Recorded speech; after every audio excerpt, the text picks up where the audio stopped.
that we must rest in God above all goods and gifts. Above all things, and in all things, thou shalt rest alway in the Lord, O my soul, for he himself is the eternal rest of the saints.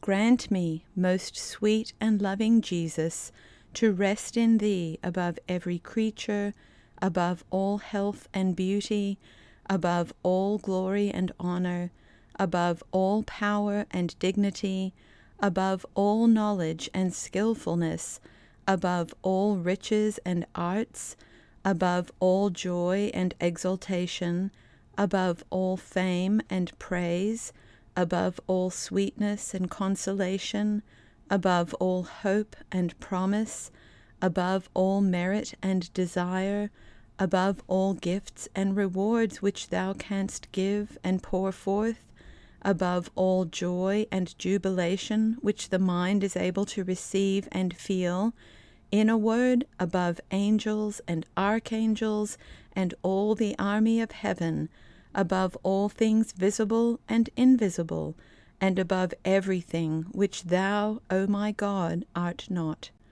2. For thou, O Lord my God, art best above all things.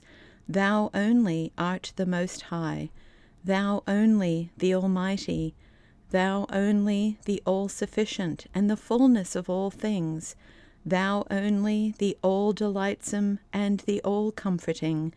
Thou alone the altogether lovely and altogether loving.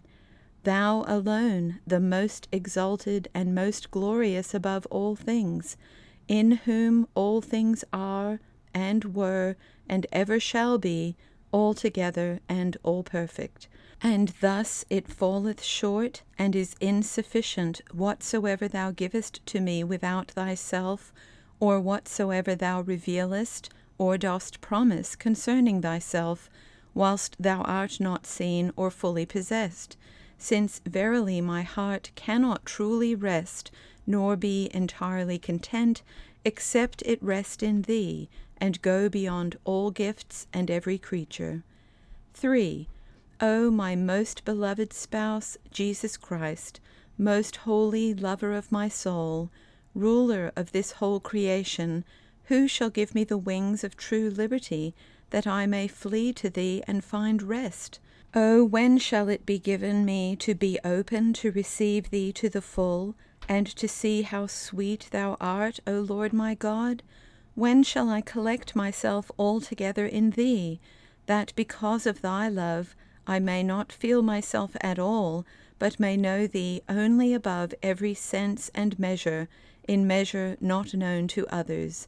But now I ofttimes groan, and bear my sad estate with sorrow, because many evils befall me in this vale of miseries, which continually disturb and fill me with sorrow, and encloud me, continually hinder and fill me with care, allure and entangle me, that I cannot have free access to thee, nor enjoy that sweet intercourse which is always near at hand to the blessed spirits.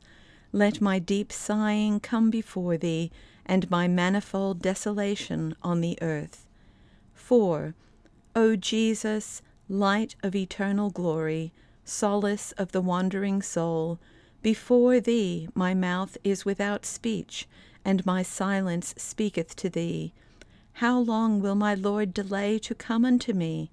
Let him come unto me, his poor and humble one, and make me glad. Let him put forth his hand, and deliver his Holy One from every snare. Come, O come, for without thee shall be no joyful day or hour, for thou art my joy, and without thee is my table empty. I am miserable, and in a manner imprisoned and loaded with fetters, until thou refresh me by the light of thy presence, and give me liberty, and show thy loving countenance. 5. Let others seek some other thing instead of thee, whatsoever it shall please them. But for my part, nothing else pleaseth or shall please, save thou, my God, my hope, my eternal salvation. I will not hold my peace, nor cease to implore, until thy grace return, and until thou speak to me within. 6. Behold, here I am.